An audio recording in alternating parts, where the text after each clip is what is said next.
Covid duties చేస్తున్నప్పుడు ఆవిడ నా దగ్గరకు వచ్చారు. ఏమని చెప్పారంటే, మేడం మా అబ్బాయికి 2 కిడ్నీస్ ఫెయిల్యూర్ అయిపోయినాయి.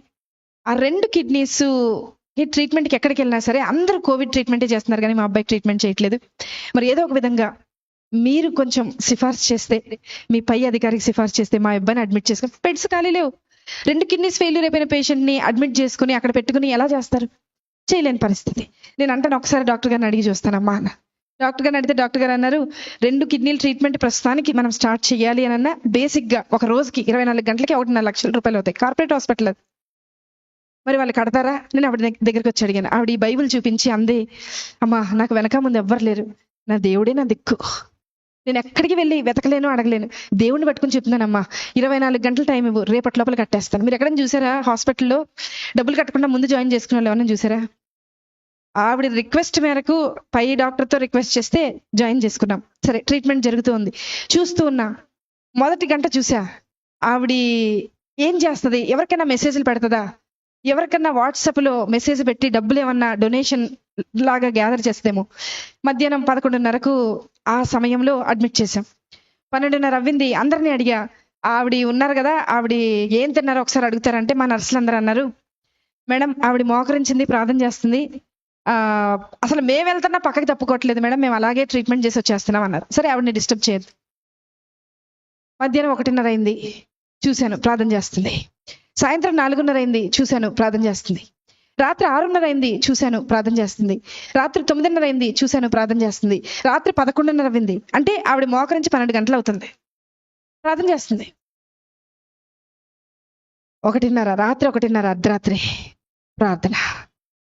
ప్రొద్దున్న 4 నెక్స్ట్ డే స్టార్ట్ అయిపోతుంది, రౌండ్స్ స్టార్ట్ అయిపోతాయి, సెక్షన్ స్టార్ట్ అయిపోతుంది, అన్నీ స్టార్ట్ అయిపోతాయి, ట్రీట్మెంట్ స్టార్ట్. మాకు స్టార్ట్ అయిపోయింది, కానీ ఆవిడకి మాత్రం ప్రార్థన ఎండవల. 7:30 ప్రార్థన. మరుసటి రోజు 8:30 ప్రార్థన. 9ంటికి బిల్ వచ్చేస్తుంది జనరేట్ అయ్యి. ఆ రోజుకి డే స్టార్ట్ అవ్వాల్సిన బిల్ వచ్చేస్తుంది. బిల్ వచ్చింది. అందరు పేషెంట్స్ రౌండ్స్ అయిపోయినాయి, ఈవిడ దగ్గరికి వెళ్ళాలి. నా పైన ఉన్న డాక్టర్ అడిగారు, అమ్మా ఆవిడ బిల్ కట్టారా అని అడిగారు. నేను చెప్పబోతున్నా, నాకు భయం వేస్తుంది. ఎందుకో తెలుసా, ఆవిడ కట్టకపోతే నేను కడతానని చెప్పాను ఆయనకి. కానీ ఆవిడ ప్రార్థన చూసి నేను అనుకున్నా, కనీసం ఒక 75% నేను కడదాం, ఏదో చైన్ ఉంటుంది కదా, మా ఆయనకి తెలియకుండా అమ్మేసి కట్టేసేద్దామని అనుకున్నా. తెలిస్తే ఒప్పుకోరు కదా అనుకున్నా. ఆవిడ దగ్గరికి వెళ్తున్నాం, స్థలం లేక స్టెప్స్ కింద పెట్టారు, ఒక స్ట్రక్చర్ వేసి ఆ అబ్బాయికి ట్రీట్మెంట్ చేస్తుంది. అక్కడికి వెళ్ళేలోపు, అడుగు అక్కడికి పెట్టేలోపు డాక్టర్ గారు అన్నారు, నా పక్కన డాక్టర్ గారు అన్నారు, మేడం హాస్పిటల్ అని అన్నారు. చెప్పండి సార్, ఏదో మీరు చెప్తున్నారు అంటే ఇంకా కొంచెం టైం దొరుకుద్దేమో, ఏదైనా ఆన్సర్ ఆలోచించి ఆయనకు చెప్దాం, ఎందుకంటే ఆవిడ ఇంకా కట్టలేదు, ప్రార్థన అవ్వలేదు ఆవిడది అక్కడ. అంటే ఆయన అన్నారు, మేడం యాక్చువల్గా ఈరోజు మా అమ్మగారు చనిపోయి 10 సంవత్సరాలు అవుతుందండి, ఈరోజు 10వ సంవత్సరం వర్ధంతి. వాళ్ళకి చెప్పేయండి మేడం, వాళ్ళకి ఫ్రీ ట్రీట్మెంట్ చేసేద్దాం, వాళ్ళ దగ్గర రూపాయి కూడా తీసుకొద్దాము. నేను వెళ్ళి లేపానామండి, లేపి తీసుకొచ్చాను. బిల్లు కట్టక్కర్లేదు నువ్వు అన్నా. నాకు తెలుసు మేడం, నా భర్త వదిలేసి వెళ్ళిపోయినా, నా బిడ్డ నా చెయ్యి దాటిపోయినా, నన్ను ఈ లోకంలోకి తీసుకొచ్చిన యేసయ్య నా చెయ్యి విడిచిపెట్టడం. ఒక మాట చెప్పనా, ఆవిడ సెటప్ బాగాలేదండి, చీర మొత్తం చినిగిపోయింది, బ్లౌజ్ చినిగిపోయింది, జుట్టు సరిగా దవ్వలేదు. నేనన్నా, నీ బయట గెటప్ బాగోలేదు, కానీ నీ లోపల సెటప్ విశ్వాసం మాత్రం చాలా బాగుంది. మాకు నన్ను కూడా కలుపుకున్నా, మీతో పాటు నన్ను కూడా కలుపుకున్నా, మాకు గెటప్పులు బాగున్నాయి, పనికి రాని గెటప్పులు ఇవి, కానీ లోపల సెటప్ లేదు.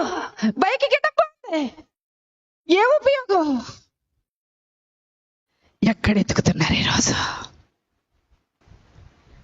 వద్దాం ఏసై దగ్గరికి, వద్దాం ఏసై దగ్గర ఎత్తుకుతాం, ఏసై దగ్గర వెతుకుతాం.